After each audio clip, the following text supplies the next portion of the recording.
Let's be honest for a minute. At some point in your life, you probably had a painful realization. No one is coming to save you. There's no perfect manner about to knock on your door. No once-in-a-lifetime opportunity patiently waiting for you. No miracle scheduled for next Monday.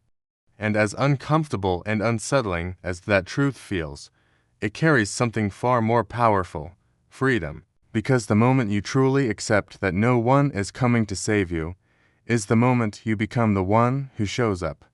You become your own hero. You see, most people don't fail in life. Failure is loud. It's dramatic. It's a spectacle.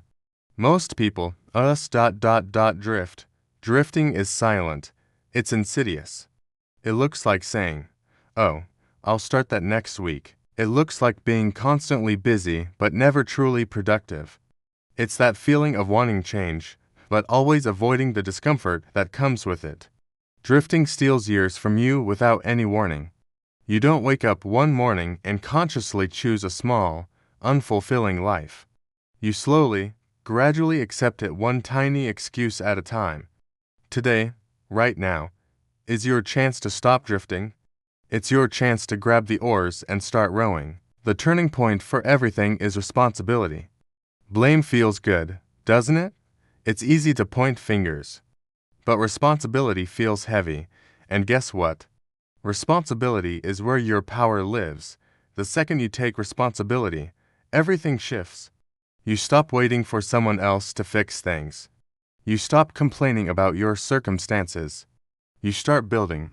You start creating the life you want. Your circumstances may not be your fault. Many things are outside of our control, but they are your responsibility to change. That single mindset shift is what separates victims from leaders, followers from creators. And here's a secret that successful people understand: discomfort is the price of admission for a better life. Everything you want, everything you dream of, costs a certain amount of discomfort. Building confidence costs going through awkward beginnings. Achieving success costs discipline and sacrifice. Personal growth costs letting go of your ego. There is no version of your best life that doesn't require you to step outside your comfort zone. So, the real question isn't, how can I avoid discomfort? The real question is, which discomfort am I willing to choose? The sharp, temporary pain of growth, or the dull, aching, lifelong pain of regret? The choice is yours. When you start pushing your boundaries, you're going to feel fear. And I want you to reframe what that means. Fear is not a stop sign. Fear is a compass. Fear means you're heading into unfamiliar territory, which is exactly where growth happens. Every major upgrade in your life will feel uncomfortable: establishing new, healthier habits, setting new, higher standards for yourself and others, forging a new, stronger identity. Fear only has power over you when you stand still. The moment you start to move, fear has to follow behind you. It becomes the wind at your back, not the wall in your face. Now, a lot of people wait for motivation to strike before they take action. But here's the problem: motivation is unreliable. It's an emotion. It comes and goes. Discipline, on the other hand, is structural. Motivation asks, "How do I feel today?" Discipline asks, "What needs to be done today?" High performers, the people at the top of their game, don't rely on their feelings. They rely on systems. They build routines and processes that carry them forward even on days they don't feel like it. It's these systems that create consistency. And it's consistency that creates incredible results over time. Think about it this way: your daily habits are quietly writing the story of your future. Your life isn't ultimately shaped by your big, audacious goals. It's shaped by what you do every single day. The small habits, the ones that seem harmless, compound over time into massive problems. A little bit of junk food here, a skipped workout there, but the same is true for good habits. The small disciplines, the ones that feel pointless in the moment, compound into breathtaking success. Reading 10 pages a day, saving a small amount of money, making one extra phone call. Your future is being written right now.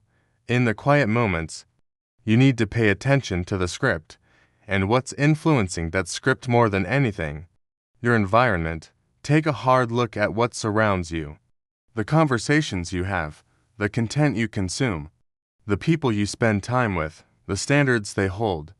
Your environment is either pulling you forward toward growth or it's an anchor holding you firmly in place. If growth feels impossibly hard, the first thing you should check is your environment. Winners don't just work harder. They strategically place themselves in environments where growth is not just possible, but unavoidable. Here's another key. Action builds confidence. Thinking doesn't. You can't think your way into feeling confident. Confidence isn't found in quiet reflection.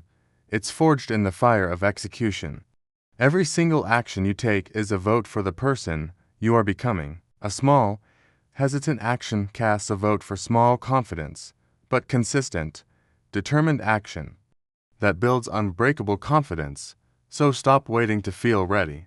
You will never feel 100% ready. Action creates readiness. The more you do, the more capable you become. And as you take action, you have to stop negotiating with your future self.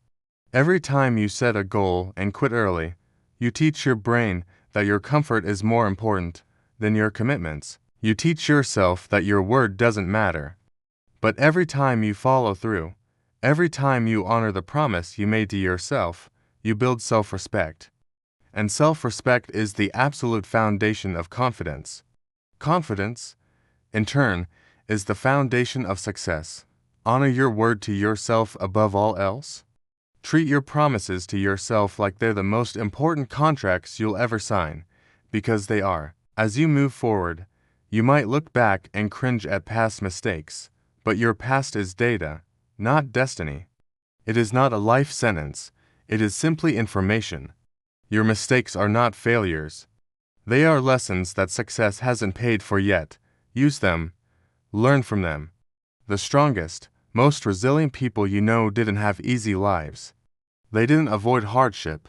They were forged by it.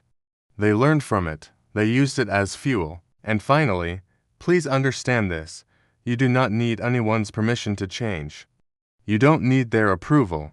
You don't need their validation. You don't even need them to understand your journey. You just need to decide. Your life transforms the very moment your standards do. The moment you decide you will no longer accept mediocrity from yourself. So, let's bring it all back to that hard truth that sets you free. No one is coming. And what that really means is this. You get to decide. You get to build. You get to rise. It's all on you. And that's the best news you could ever hear. So stand up, commit to yourself, and take action. Because the future belongs to those who take responsibility for it. Thank you so much for watching.